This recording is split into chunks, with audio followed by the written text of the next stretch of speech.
Hello and welcome to another episode of the LAN Party Lawyers podcast. My name is Steve Blickensderfer and I'm joined by my co-host, Nick Brown. To our regular listeners, welcome back. And to our new listeners, on this podcast, we tackle issues at the intersection of video games, law, and business. Through debate, discussion, and interviews, we focus on the legal issues in particular and offer our takeaways and thoughts. But remember, nothing we say is legal advice. Today, we're going to be talking about the concept of government regulation of video games. Nick, when I'm talking about this government regulation of video games, could you maybe give us a lay of the land of what that might mean? Absolutely. So we're going to be looking at this topic from a global perspective, not from the perspective of any one country. And we're not today going to be talking about laws of general applicability, like intellectual property laws or employment laws that may affect video game companies just by virtue of them being companies that create things. Instead, today we're going to talk about issues where a government introduces a law or regulation that regulates video games specifically, and we're going to explore different approaches to that regulation, like what type of games are allowed or how games are allowed to be enjoyed, or whether particular in-game activities are permitted, like, for example, loot boxes or microtransactions. Although we have separate episodes on those, which we recommend you take a look at. Today, we're going to focus on other elements of the regulatory scheme. So the first, and we're going to start with the biggest one, which is countries that have banned particular games entirely. Steve, why don't you tell us about that? Yeah, it doesn't get any more clear than when a government just straight up bans a video game. And there are a few of them that banned them last year, actually. I guess it was a popular year for banning video games, and a few specific ones. So let's start with the country of Nepal, which in 2019 banned a game called Players Unknown Battlegrounds, or PUBG, which was made by South Korea's Bluehole.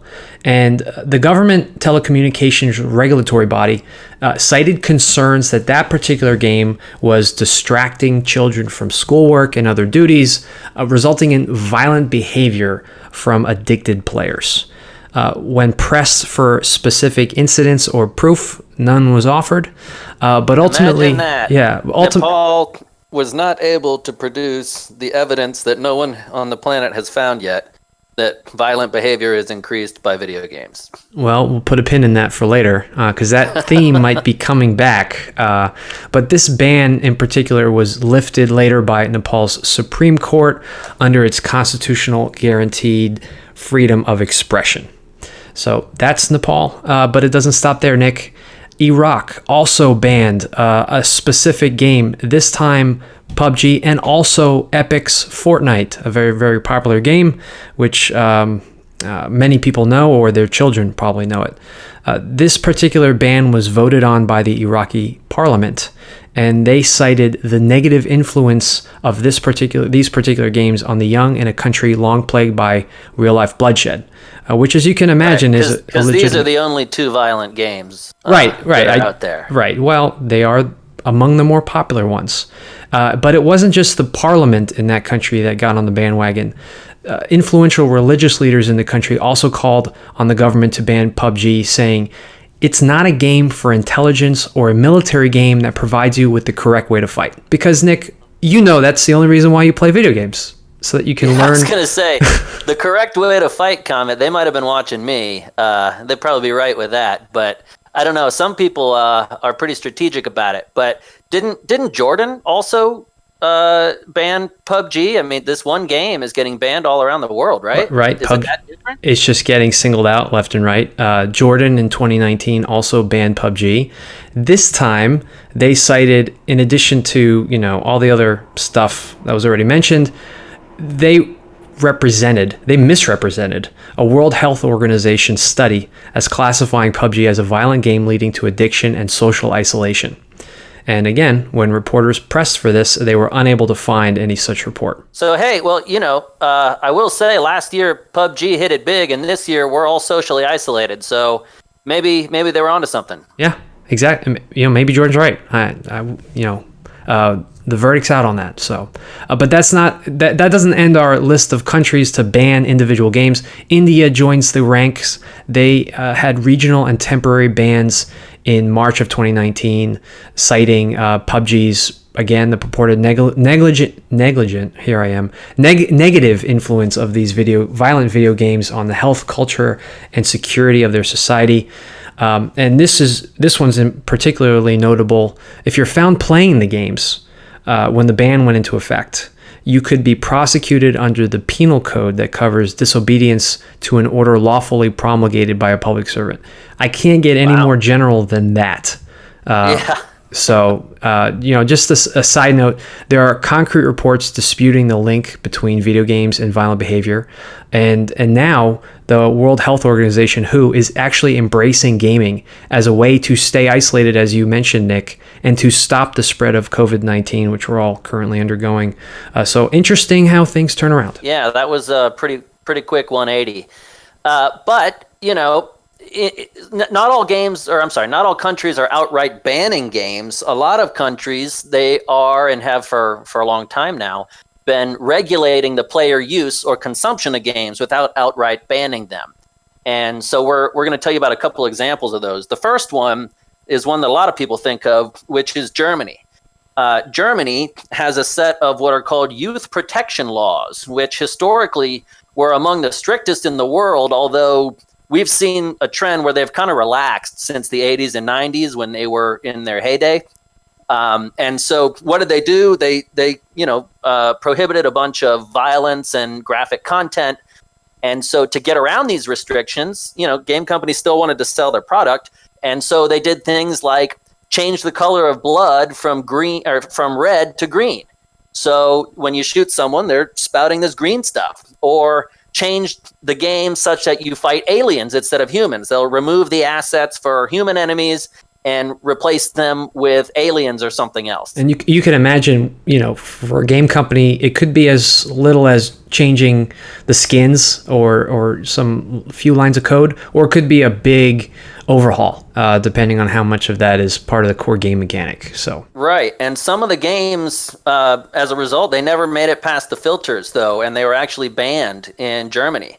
And it wasn't just fringe games. We're talking classics like Wolfenstein, Doom, Quake, and Duke Nukem, household titles. And so what we saw was that in the 90s, the industry shifted to a more self-regulation model. So here's a very high-level look at how it looks, how it works. Keep in mind, we don't practice in Germany, and I don't speak German, so this is a little bit of a translation, but I think it'll give you a flavor of how it works. Basically, the baseline rule was that you couldn't distribute a game in Germany for a while without a particular rating from the regulatory body, which is abbreviated USK, because I don't speak German. You say my last name so well, though, so I figured you probably speak German. We'll call it the Blickensderfer body now on, since I can pronounce that. But the way it works is the government cannot ban a game that has been rated by the USK. But at the same time, the USK cannot rate certain games based on a certain factors that are governed by law. So factors that go into games not getting a rating, these include things like gratuitous violence, high frequency of killings, or extreme violence against human enemies. Notably, zombies were at one time treated like humans. So games where you don't actually fight the living people, like Dead Rising or Killing Floor, were not rated by the USK. That doesn't make any sense. Everybody knows that zombies are the undead. They are the opposite of humans. Well, sometimes I guess the message takes a while to get through. One adaptation that we saw, kind of like replacing enemies with aliens, was on the other end. Replace enemies with robots. Who gets mad if you shoot a robot, right? And so that's what they ended up doing for the German versions of Half-Life and Command and Conquer 2. Large following games. And so what this did is it eventually resulted in kind of a predictable pattern regarding what this rating body would actually rate. And game companies found it very helpful over time with that precedent that allowed them to figure out what might be, legit going forward. And what we've seen is this is how it still works in Germany, although the rating system has loosened a bit over time. One famous example is that for a long time, there was understandably a zero tolerance policy on Nazi symbols in games in Germany. But now it's been relaxed to the point where, not that it's free reign, but it's possible that games with Nazi symbols can get through the ratings filter. Games are more looked at on a case-by-case basis. For example, it would be really hard to play Wolfenstein without, the Nazis are a big part of the plot of that game. So, they're still dealing with that, and it's developing over time. Just to jump in there, Nick, this actually reminds me of something we have here in the US. If you're a game company and you need to put a privacy policy to comply with, privacy laws that require privacy notices, or the Children's Online Privacy Protection Act, COPPA, the industry has a regulator, or it is self-regulating through the Entertainment Software Ratings Board, the ESRB. And they have created basically a structure through which it's like a safe harbor. If you go to them and you get a ESRB privacy certified privacy policy, you are effectively going to check off the boxes that the regulator is looking for, and you have like this safe harbor for any alleged violations just by using that approved privacy notice. So it's like working with the German regulator, the regulatory body, and the government regulator won't necessarily go after you. So anyway, just reminded me of that. Wanted to mention that. Yeah, no, that's good stuff. There was one thing, though, that I wanted to mention about this German system, which is remarkable to me, which is that as game distribution and digital has grown, ubiquitous around the world, a loophole in the German system has grown, and it's grown so big that it risks swallowing the entire rule. And what is that loophole? That's that the youth protection laws apply only to games that are sold on physical media. Wow. So I don't know about you, but I don't buy a lot of physical games nowadays. I struggled to come up with 5 that I've bought in the last 10 years. And they just don't make them anymore. I mean, there are a few outliers, but that's just not the norm anymore. It's all digital. Yeah, it's, game buyers are usually not throwing away packaging, because nowadays, or at least PC games, they're almost all digital, or at least have a digital offering, and most people find that more convenient. But what does that mean for Germany? It means that online media does not require a rating. And so a lot of, the products that would be outlawed if they were in physical get around it by being digital.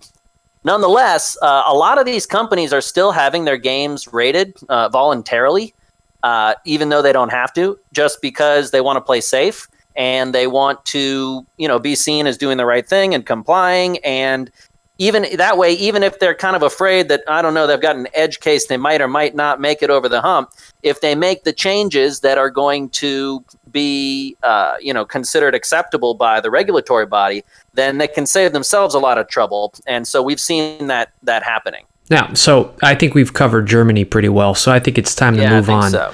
And then there's China, right? I think that everyone was kind of waiting for when are we going to talk about China? Is China on the list? It's a big one, right? Yeah. It's the home of Tencent.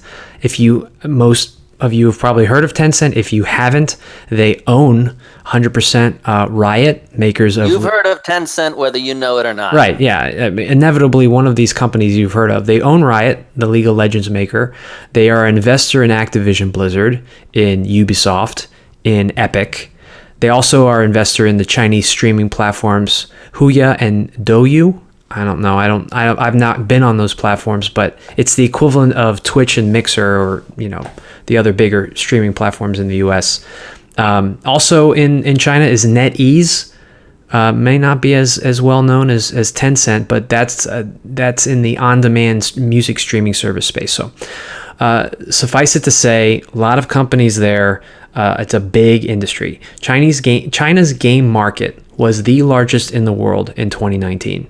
It had a market of 36.5 billion, and that's compared to the U.S., which was 35.5 billion per Newzoo reports, and that's not much of a difference, actually. I did think it might be a bigger gap, but it just goes to show you China is a big market, and game companies want to be there, right?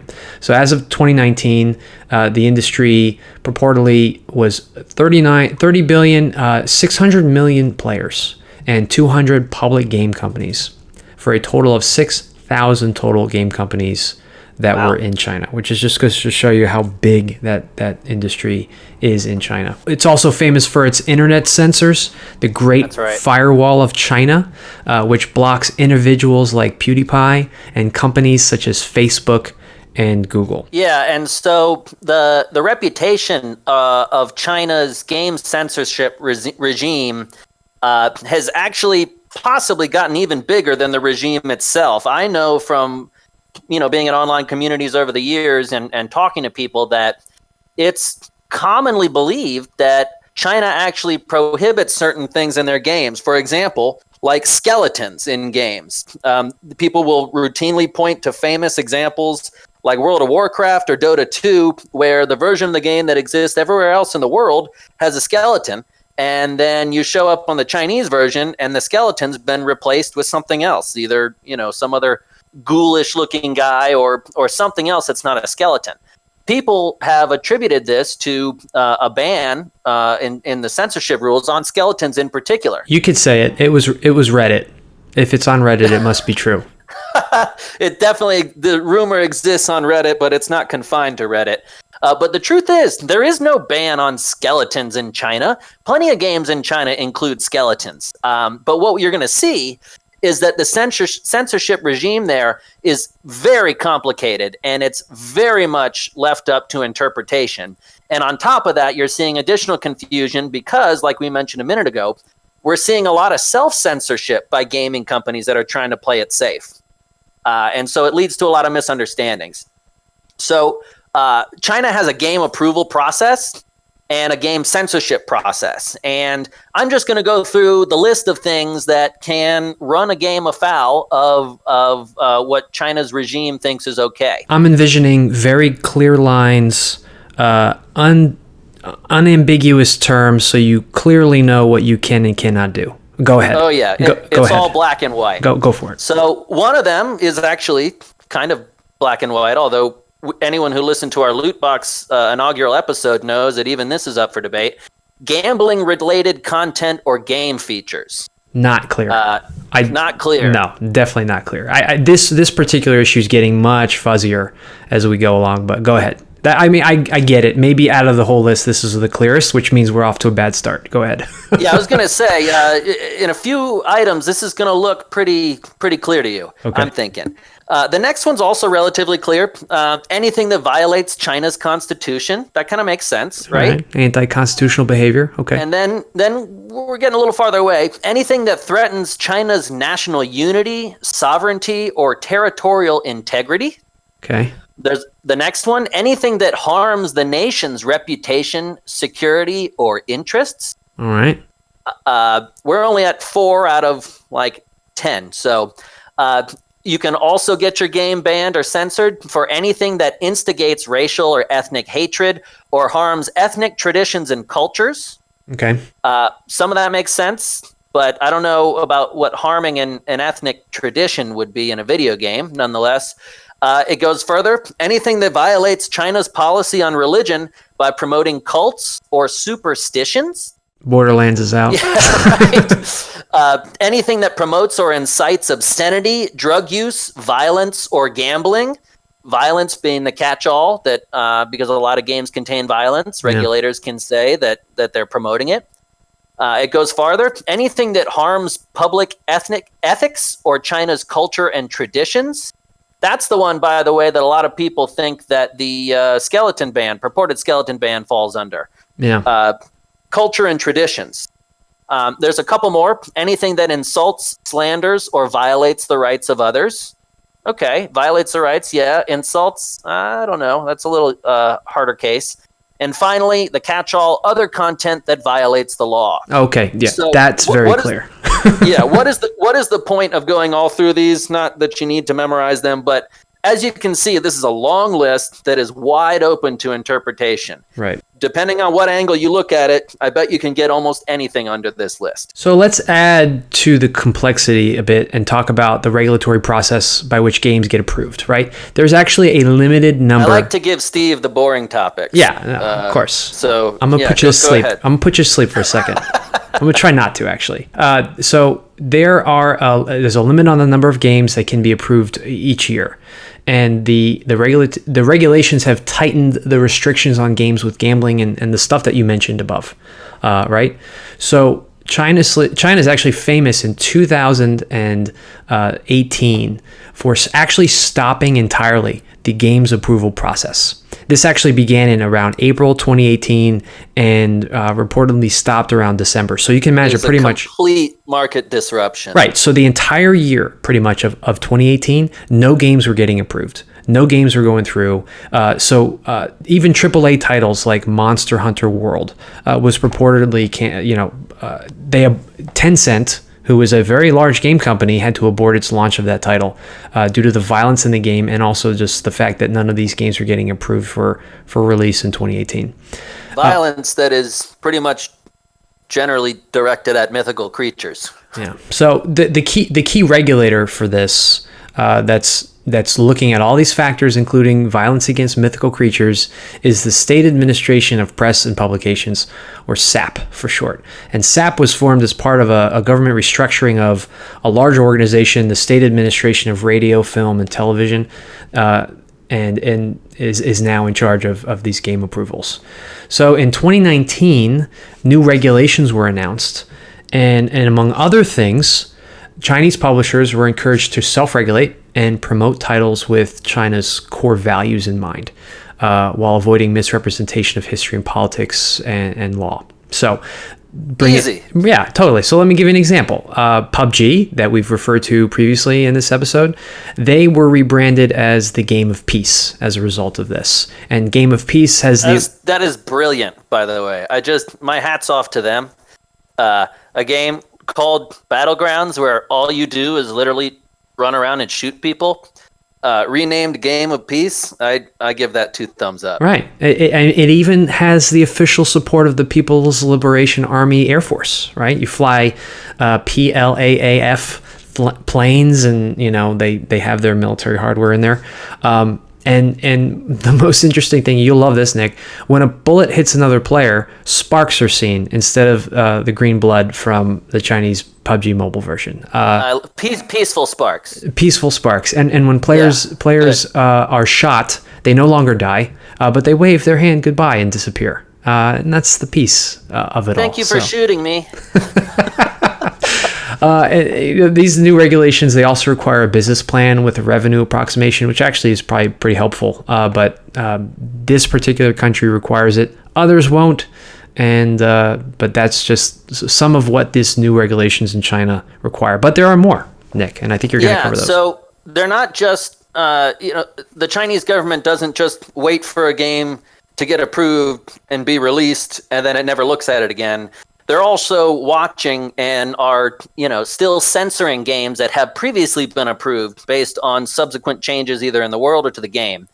And we've recently seen a very conspicuous example of this. Everyone knows that the world is undergoing this coronavirus outbreak that's leading to this COVID-19 illness. Well, after the illness started spreading in China, where I understand it spread the most first. The Chinese government actually pulled... Some would say originated, Nick. Yeah, some would. The Chinese government actually pulled a game that had been out for 8 years. It's called Plague Incorporated. It's a very clever little game. You actually play as the virus, and your job is to infect the entire world. That's the whole point of the game. It's a clever little mechanic. But the Chinese government yanked the game after it had been out for 8 years because they said it included illegal content. It just happened to occur right after the actual virus started spreading and getting big, and people started downloading this game and playing it. It incurred a giant swell in interest, even though it had been out for a long time. It topped the charts in China, and then the Chinese government yanked it for being apparently now illegal. So keep in mind, it's not set it and forget it. Once it's out, they still retain the ability to yank it. Right. There are illegal games out there. What will be the next one? Who knows? Yeah. They also, Chinese law also places restrictions on players. It does things like limit the amount of time or times of day or types of games that can be played by minors. One big example we've seen is in 2017, Tencent began implementing restrictions for its hit mobile title Honor of Kings, I'm sure you all heard of, and it limited players under the age of 12 to only 1 hour per day and 2 hours for people between 12 and 18. Reminds me a little bit of the restrictions I had to deal with in my domestic household growing up, but that I found creative ways around. You said you were going to make it personal, Nick, and you made it personal. China also has a real name registration system and has had it since 2007. And basically the way it works is users are required to verify their age by registering in-game with their real name, which will check it against a government database and determine if the player is a minor. I don't know about you, but I don't play any games under my real name. And it would be scary to do that. I think it might end up actually in some improved online behavior if people couldn't be so anonymous. But nonetheless, that's the rule in China and has been for some time. Right. They also even have regulations on the back end that ensure the database is updated and make it more difficult for minors to bypass it by just giving their buddy's ID. It's interesting that this has been out since 2007, and yet China is famously known for having, or that region is famous for having the most like a malicious type of gaming behavior. Right? People who are trying to hack games, trying to cheat at games, and that typically happens in that part of the world. So, to the extent one has to do with the other, I don't know if it's helping, but, that's the reality over there. And as a privacy lawyer in me kind of shudders to think about stuff like that. But, that's how it is over there. The given reasons for these types of regulations range from health reasons like preventing myopia, because apparently they're very concerned about the students' eyes, to quell parents' concerns with children playing mobile games without limits, and of course, the ever popular preventing further violence. And not all this is bad, right? There's actually a publisher-driven push to create a new age rating system with more than 2 categories, right? Actually 4, for ages 6 and up, 12 and up, 16 and up, and 18 and up. And players determined to be younger than the age rating on a particular game would be restricted from playing entirely. These types of age regulations are not limited to China. There's other countries that have considered or have them. Thailand, Vietnam, and South Korea also have or had laws that restrict minors of various ages from playing online games between certain hours. And we saw some places in Japan proposing them too, as recently as I believe January 2020. Although to my knowledge, none of those have passed yet, and they would be more locally oriented than nationally. Right. There are other elements to China's. We're not done with China just yet. There's actually other elements to their regulatory system as it relates to games. There's actually restrictions on streaming games for all you streamers out there. Publisher-driven. This effort is publisher-driven and establishes rules for streaming game content in response to the government's internet governance requirements. So in effect, the game companies are trying to help the government to an extent regulate the content that's being put out there, created when their games are being played. And as you can imagine, the game companies have more of an ability in some ways to regulate that than the government itself, because they can maybe withdraw the game from being played and otherwise place limits on streamers. So what do these rules actually look like? Well, there's actually a ban of content with negative social influences, which would knock out a number of streams that I've seen. You can't that's because you watch some weird stuff, Steve. Yeah, well, there you go. To each his own. There's also a rule not to violate the spirit of contract, which was very interesting to read up about. This effectively means you can't unilaterally terminate the contract or sign other unexcused agreements with third parties during the term of a contract with a streaming platform. And you can imagine this kind of gets violated these days more frequently than others.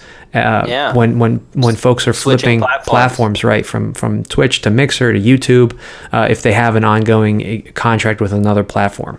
And back sometimes. And back, right. But interesting in this case, there's actually an example of a Chinese streamer who once signed a contract with a rival streaming service in China, while signed with a competitor, resulted in a significant fine, over $7 million fine to the streamer, which is just crazy.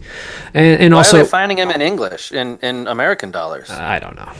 But I think we've I don't know. I think I looked up the equivalent of US dollars. Maybe he had no US dollars. I don't know. I assumed it was an equivalent. No, it was equivalent. I'm joking. But let's close the chapter on China and let's move on. I think we've got time for one more country, Nick. Let's move on to South Korea. Yeah, love talking about South Korea, where I understand StarCraft is the national sport, and I can get behind that. So even in South Korea, of course, where gaming, is absolutely part of the culture, and they lead a lot of the world in terms of developing esports and gaming and cultural norms in this area. They are also introducing very interesting laws that regulate gaming in new ways that we haven't seen elsewhere. So, for example, they have something called the Game Industry Promotion Act, which, and this blew my mind, I had to look it up to make sure I wasn't getting trolled. It criminalizes boosting. So what is boosting if you don't play games? Boosting is something where some games take a long time to progress. You got to grind them. There's a whole big, long progression system. And people with jobs who are not quarantined at home may take a lot of time to actually get up to the point of the game where they get competitive and get exciting. And so to skip and save time, they will pay other people to play on their account and rank them up, get through the beginner stuff, get through the tutorials, get through the grinding part, so they can, at the end, just skip to the fun part where you pound on people who don't know what they're doing. I wouldn't say pound. I would say something else. Whatever streams you watch, Steve, let's keep that offline, okay? Okay. And so it blew my mind that that's actually illegal in South Korea. Over here, it's a clever way to make money. Over there, it is illegal. The punishment is a fine of up to 20 million won, which is roughly $18,000. They find them in won, and then I figured you were just going to jump it over here. I figured you were just going to say just a punishment of $18,000. American dollars. If you don't have it, no fine. And it also can come with a prison sentence, believe it or not. That's crazy. Which is astonishing. It just blew my mind. I didn't believe that at first, but it is true. You're going to have to stop boosting accounts, Nick. You're going to get caught. Well, it's not illegal over here. Also, the South Korean government created the Korean Esports Association in 2000. I think we've mentioned them briefly previously when we were talking about some esports issues, but it's referred to as KESPA, K-E-S-P-A. And it is, as we understand, the first in the world state-sponsored promotion of esports. Hand clap from 2000, by the way. This was over 20 years ago. They're ahead of their time. Yeah. They have been for a long time, and I don't think that's going to stop. But so what happened recently in November of 2019? KESPA made the news because it had an investigation it conducted along with Riot, who makes League of Legends, into alleged misconduct by the director and coach of a Korean League of Legends champions team. And because KESPA is a government, sponsored entity, Korean lawmakers chimed in and got involved themselves. And so that became a big deal. We're probably a few years out, but can you imagine the United States government getting involved in investigating, PUBG tournaments? No, but it's hard to imagine over here. But it's happening over there, which is kind of the point. It's crazy. Which means, you can expect it here in a few years. You heard it here first, folks. In addition, KESPA does not tolerate match fixing. It's a big deal over there. One particularly big match fixing event that we all remember involved StarCraft 2. There was a player just routinely regarded as one of the greatest players in the world, easily the best Zerg player, a 15-year-old named Life. And he was actually involved along with another player called Bibiyong, who actually got prosecuted for match fixing StarCraft. I don't remember if it was StarCraft or StarCraft 2. I think it was StarCraft 2. I think it was 2, yeah. But they were prosecuted for receiving money for the match fixing, along with everyone else that was involved. Life got prison time, a 3-year suspension, and a big fine. It's a big deal, man. They take it very, very seriously. Right. The integrity of esports is a big deal, and we may talk about that in the future. But they have laws in place in South Korea to protect against that, right? And send a message. If anything, that was really about sending a message. So why don't we shift gears and talk about some trends that we see through all this, right? There's inevitably a law we skipped, a jurisdiction that we didn't cover. Please forgive us. We're just trying to give you the highlights. But we do see there are more than 4 countries in the world? There are more than 4, only a few more. But we see some patterns between all this, and I was just going to highlight a few of those. There's a growing concern over violence in games in particular parts of the world, and I don't suspect we're going to see a slowing down of regulations. It's never going to go away. Right. That's kind of been a consistent theme. I feel like, despite the lack of any evidence to support it. Right. Well, I feel like that's not going to go away. If it's increased, I feel like it's increased. 2019 was almost a watershed in terms of countries just banning games. So I suspect more will get on the bandwagon in some way, shape, or form. And also expansion in the regulation of digital offerings. We're seeing that increased frequency of discussion of loot box regulations. We haven't really touched upon that in this episode because we've talked about it in others, but I suspect we're going to see more about regulating the microtransactions and the different ways you sell and monetize games. I feel like that's going to be this is going to increasingly result in new laws in new places. Right, and not just the existence of microtransactions, which everyone already knows about, but in particular, the regulation of data and transactions that are aimed at or involve children. We've seen a lot about this. We've talked about it in some other podcasts where this has come up recently in the UK. It's come up recently in Australia. And it's also come up recently in the United States, where the United States has proposed but not passed federal legislation that would heavily regulate loot boxes and microtransactions throughout the country, which would be the first of its kind if it ever passes. No, to our knowledge, there's no other law, federal law in the United States that directly affects video games and loot boxes like this one would. But it shows you that there's a trend that lawmakers are taking note, as people that grew up playing games are now themselves growing up and having children.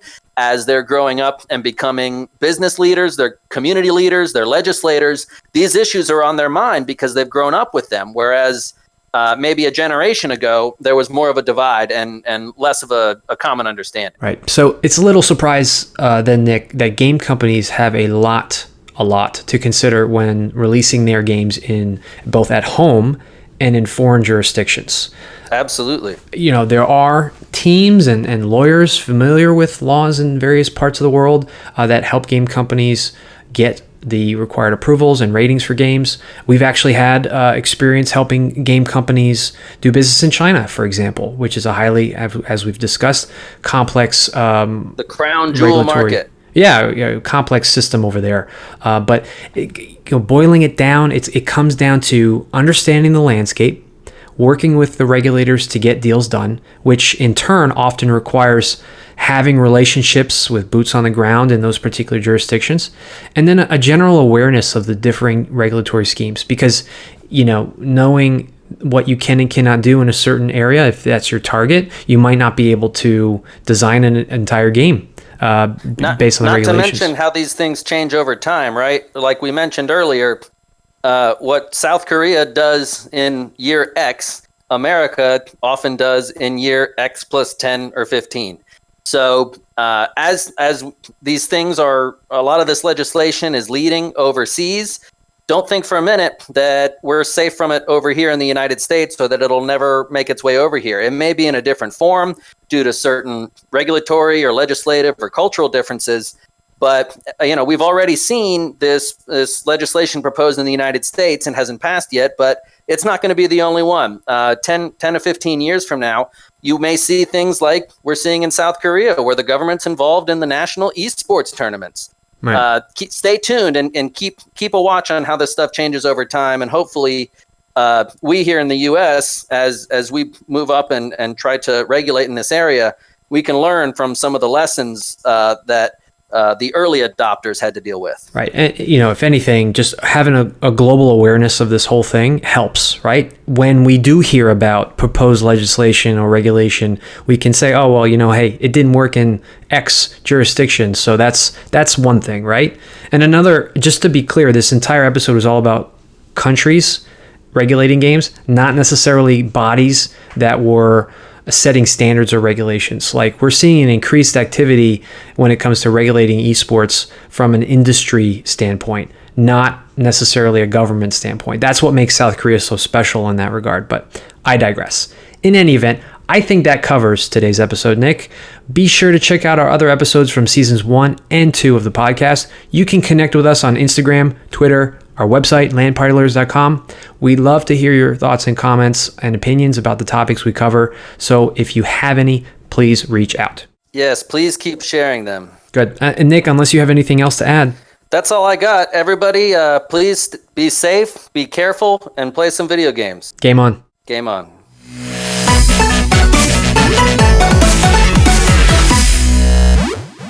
You've been listening to the Land Party Lawyers podcast series with Steve Blickensderfer and Nick Brown.